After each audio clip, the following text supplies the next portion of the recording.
What's up guys, my name is Curtis and welcome to 5-Minute Finance, where I take personal finance topics and explain them to you in 5 minutes or less.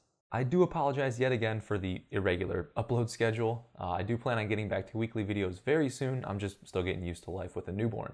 But on to today's topic. Whether you've been looking for a home for yourself lately, or maybe an investment property, or you've just read about home prices in the news lately, you may have asked yourself, is the housing market currently way overpriced?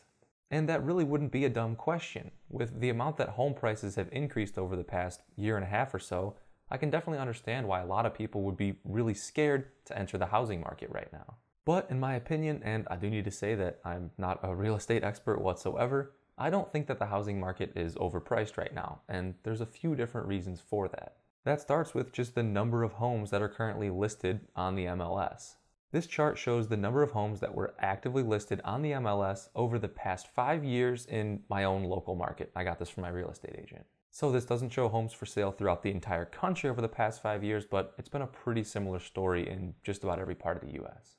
As you can see, it's pretty cyclical just depending on the season, but from 2017 right up until the start of the pandemic, the number of homes that were actively listed for sale was more or less pretty steady. Then the pandemic hit and a lot less people wanted to sell their house, so the number of available homes for sale plummeted.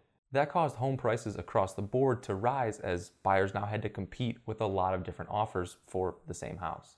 Well, as you can see based on this chart, we're not even really close to getting back to the pre-pandemic levels of homes available. This indicates to me that we aren't going to see home prices start to drop anytime soon because it's still very much a seller's market because inventory is so low.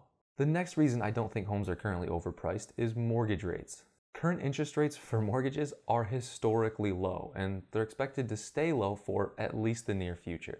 And when it comes to home purchases, the number one thing people tend to look at is how much is it going to cost each month for me to buy this house? Well, the monthly payment on a 30-year loan to borrow $450,000 at, say, a 3.5% interest rate is actually less than the monthly payment for a $400,000 house if it was a 5% interest rate. So you can see low interest rates give a lot more buying power.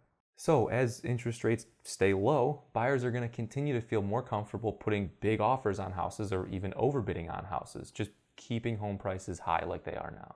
Lastly, one of the best metrics we can look at to determine whether we're in a seller's market or a buyer's market is the month's supply of homes available. In other words, if no new homes were listed on the market, how many months would it take for all of the homes that are currently active to be swept up by buyers? This chart looks kind of similar to the active homes listed, but as you can see, the month supply of homes is still extremely low compared to what it was just a few years ago. And it's just going to take more time until we see that month supply of homes get back to their pre-pandemic levels. And the good news is we're still very low, but eventually we'll probably get back up to that month supply. However, even throughout 2016, 17, 18, we were still seeing home prices increase. So even as the month's supply of homes starts to increase, I don't think we're going to see home prices just start to plummet at all. So all in all, I don't think that the housing market is currently overpriced, and there's a good chance that if you buy a home now, it's going to be worth more money in 1 to 2 years. And long term, I'm talking 15, 20 years or so, it's almost a guarantee that the value of homes is going to be going up. But again, I'm no expert. I'm sure there are certain areas of the country where homes might be slightly overpriced. Just talk to your local real estate agent or realtor to get a better understanding of what's going on. With that being said, I hope this video helped explain to you guys why, at least in my opinion, I don't really think the housing market is currently overpriced, and I'm going to continue to buy up properties as I'm able to. If you guys enjoyed this video, it would really help me out if you gave it a thumbs up. And if you're new around here and want to see more personal finance videos in the future, click on this globe right here to subscribe.